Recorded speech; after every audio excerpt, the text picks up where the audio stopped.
안녕하세요. 별생각 다음입니다. 오늘은요, 집을 사람들이 많이 산대요. 요즘 엄청나게 집을 많이 산다는데, 왜 내 전세는 자꾸 올라요? 왜 내 월세는 자꾸 올라요? 이렇게 얘기하는 사람이 있었어요. 그래서 제가 거기에 대해서 좀 말씀을 드려보려고요. 왜냐면 이 사람이 하는 말은 사람들이 자꾸 집을 사니까 나는 나랑 경쟁하는 전세를 얻는 사람들이 줄어드니까 전세가 내려야 되지 않아? 그러니까 이거 대통령이 그렇게 말했잖아. 자꾸 전세 그러니까 자가가 늘어나면 전세값은 내려가는 거야라고 얘기하셨잖아요. 그죠? 대통령의 호텔 경제학 이론에 이어 이게 두 번째 대통령의 경제학인데요. 자, 지금 내가 자가가 10개 있고 여기가 전세가 10개 있다. 그런데 한 사람이 매입을 했어요. 세입자가. 그러면 자가가 11개가 되고 전세는 9개가 되는 거잖아요. 그러니까 어차피 그 수요가 그 수요인데 집을 많이 사면 전세가 줄어드는 거지. 전세가 줄어들고 자가가 늘어나는 건 좋은 거지 라고 얘기할 수 있겠지만 이거는 이제 이런 논리지만 이건 닫힌 생태계에서만 가능한 거예요. 자, 닫힌 생태계라는 건 뭐냐? 영원히 요 집단이 늘지도 줄지도 않았을 때 얘기야. 그러니까 다시 말하면 신혼부부도 없고 지방에서 서울로 올라오는 사람도 없고 이제 딱 요렇게만 계속 있었을 때는 그게 가능해요. 이거는 산수죠. 그러니까. 그런데 세상은 산수로 돌아가는 게 아니에요. 수학으로 돌아가는 거잖아요. 지방에서도 항상 올라오는 사람들이 있고요. 그 다음에 신혼부부가 자꾸 나와서 엄마 밑에 있던 사람들이 자꾸 독립을 해서 집을 하나씩 더 사요. 전세 수요가 감소한다는 게 이게 잘못된 거예요. 자, 만약에 전세가 9개밖에 없는데 신혼부부가 왔어요. 그 신혼부부는 9개 중에서 골라야 돼요. 그 전 사람은 전세 10개 중에서 골랐지만 이 사람은 전세 9개 가지고 경쟁을 하는 거예요. 만약에 한 사람이 더 사요. 그럼 자가가 12개 되고 전세가 8개잖아요. 그러면 나는 또 그 다음 세대가 와서는 시골에서 한 사람이 올라와서 취업을 해서 그러면 전세를 8개 중에서 골라야 되는 거예요. 그러니까 무지막지 전세가 올라가게 돼 있는 거예요. 이거는. 그러니까 자가가 많아지면 많아질수록 전세 시장이나 월세 시장은 완전히 망가지는 거예요. 근데 이제는 우리나라가 어떻게 할 수 없는 방향으로 가는 것 같아요. 집을 공급을 하지를 못해요. 집을 공급을 안 하고, 그러니까 그게 이 자가라는 게 공급을 많이 해서 공급이 많아져서 없던 집이 생겨서 전세 사는 사람들이 그쪽으로 이사를 갔다. 그러면 이 전세가 비니까 이게 가격이 떨어질 수 있어요. 근데 지금은 집이 지어져서 가는 게 아니고 기존에 있는 집밖에 없어요. 새로 집이 지어지지 않아요. 지금 같은 경우는 너무 지금 일단은 건설사도 지금 너무너무 힘들고요. 지금 뭐 지방 같은 경우는 지방에 많이 돈이 물렸잖아요. 지방에는 아직까지도 분양이 잘 안 되는 것도 많고요. 그리고 이게 건설비가 너무 오르고 나면 이게 일단 근본적으로 분양가가 비싸지니까 조금 그렇게 막 10억씩 이런 돈 주고 분양받을지 못하는 곳은 아예 집이 지어지지 않아요. 그나마 서울은 지금 20억 해도 분양을 받으니까 지금 서울에는 그래도 조금씩 공급이 되고 있는 거예요. 근데 서울도 너무너무 규제가 심해가지고 그리고 금융 자체의 규제를 너무 강하게 하니까 재개발 이주하려고 했다가 이주비가 너무 안 나오는 거예요. 그래서 거기서 지금 또 1년 2년 또 늦어지고 있어요. 그러니까 지금 이거를 오히려 재개발을 많이 이렇게 해주도록 해야 공급이 되는데 공급이 안 되도록 자꾸 막고 있는 거예요.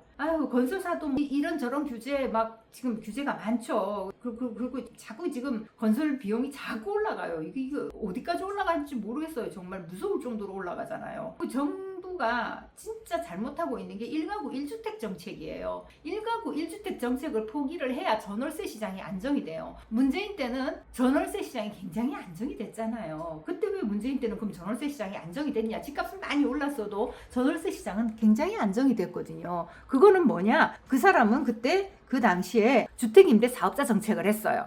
그래서 집을 사서 주택임대사업자에 등록을 하면 세금을 많이 감면해주겠다 하니까 굉장히 많은 사람들이 그거를 등록을 한 거예요. 그래서 전월세 시장은 너무 안정되었고 나중에는 결국은 역전세까지 났잖아요. 그죠? 너무너무 전월세가 많아가지고. 그런데 지금 그거 이제 주택임대사업자도 다 나쁜 놈이니까 다 이제 없앴죠. 이제 지금 남아있는 사람은 이제 팔다가 안 팔리는 것만 갖고 있는 거예요. 자기 그것 때문에 그 작은 집 때문에 자기 집을 옮기지도 못하고요. 훨씬 더 힘들어졌어요. 그 사람들도. 그래서 지금 우리가 제일 주장해야 될 거 1가구 1주택 정책을 포기해야 됩니다. 그러니까 그럼 1가구 1주택이 뭐 집을 뭐 100개 사도 되냐? 그런 거를 포기하라는 게 아니고 아파트만 하면 되잖아. 1가구 1주택 정책은 아파트만 해도 되고 그 다음에 분양받는 이런 거는 잠시 일시적인 거니까 이건 예외로 해줘야 돼요. 이렇게 조합원 뭐 분양권이라든가 아니면 뭐 입주권이라든가 이런 것들은 전부 다 주택수에서 제외를 시켜줘야 돼. 1가구 1주택 정책이라는 것은 그야말로 살 수 있는 아파트만을 얘기한다. 이렇게 해야 되는 거예요. 이렇게 지금 많이 규제를 하면 할수록 결국은요 사회 초년생들만 피해를 봅니다. 지금 집값은 매년 1억씩 올라갈 겁니다. 앞으로 여러분이 뭐 보고 있는 10억짜리 집이라 해도 매년 1억씩 올라갑니다. 전세 살면 매년 1억씩 벌금을 냅니다. 자, 이 벌금은 인플레이션 비용입니다. 여러분이 전세 살면 매년 1억씩 벌금 내는 거예요. 지금 전세 살면 납니다. 왜냐? 올해 지금 또 막 전쟁 뭐 추경을 했죠. 하반기에도 또 돈 푼답니다. 왜냐? 돈을 풀어야 자기들 지지해 주니까. 하반기에도 또 돈을 풀 계획이 있어요. 상반기보다 돈을 더 많이 푼답니다. 이게 웬일인지는 모르겠는데 어디서 그렇게 돈이 많이 나서 푸는지는 모르겠는데 어쨌든 또 하반기에 돈을 또 왕창 푼답니다. 자, 우리나라가 계속 통화량이 증가하고 있어요. 자, 그 다음에 미국도 지금 서서히 금리 낮춰가면서 아마 하반기에는 돈을 많이 풀 겁니다. 자, 유동성이 이렇게 폭발하면 매년 1억이 아니고요. 이게 언젠가는 2억이 될 수도 있습니다. 자, 우리가 옛날에 지금 한 5, 6년 전만 해도요. 20억 넘는 집 거의 없었어요. 그런데 지금은 강북에도 지금 다 10억, 20억 사이 다 올라갔어요, 이미. 그게 7, 8년 전에는 얼마 했느냐? 전부 다 8억, 9억 했던 집이에요. 10억 안 했던 집이에요. 그런데 8억, 9억에도 팔리지도 않았던 집이 지금 18억, 19억 하는 거예요. 지금 계속 매년 1억씩 벌금을 낸 거죠. 그런데 앞으로는 이게 1억이 2억이 될 수도 있어요. 지금 돈 계속 풀리는 거 무시하지 마세요. 지금 웬만하면 여러분이 살 주택을 사세요. 내가 30대라서 나는 돈이 많이 없어요. 그러면 생애 첫 주택 해서 지하철, 그러니까 더블 역세권쯤 되는 곳에 꽤 가까운 쪽에다가 빌라라도 사세요. 여러분 그게 나중에 되면 여러분한테 큰 자산이 될 수 있어요. 아무것도 안 사는 거는요. 1년에 1억씩 벌금을 꼬박꼬박 내겠다는 뜻이에요. 왜 자꾸 전세가 올라? 왜 자꾸 월세가 올라? 그거 1억씩 벌금 내는 거예요. 그 1억에 해당하는 1억에 해당하는 이자. 그러니까 그게 4%든 5%든 그럼 4만원, 5만원씩을 매년 올라간다라는 뜻이에요. 매년 1억씩 올라가니까. 그러니까 여러분 우리가 살아야 돼요. 정부가 돈을 왜 푸는지는 도저히 이해가 안 되지만 어떻게 저렇게 풀고 싶어 하는데 그리고 우리가 막을 방법은 없잖아요. 어떡하겠어요. 우리는 우리 돈 지켜야지. 자, 여러분 미국까지 돈 푼다는데요. 뭐 지금 우리나라만 푸는 것도 아니고 그거 두 개가 합쳐지면요 이거 2억씩으로 바뀝니다. 우리나라만 돈 풀 때는 1억씩인데요 미국까지 같이 2억씩이에요. 여러분 무섭다는 생각을 하셔야 됩니다.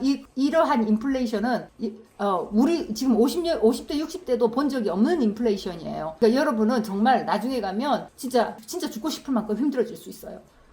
여러분 어떻게든지 여러분 자산을 모으세요. 자산을 지키셔야 합니다. 자, 오늘 여기까지 하겠습니다. 좋아요, 구독하기 부탁드릴게요. 벌금 1억씩 내지 마세요. 안녕.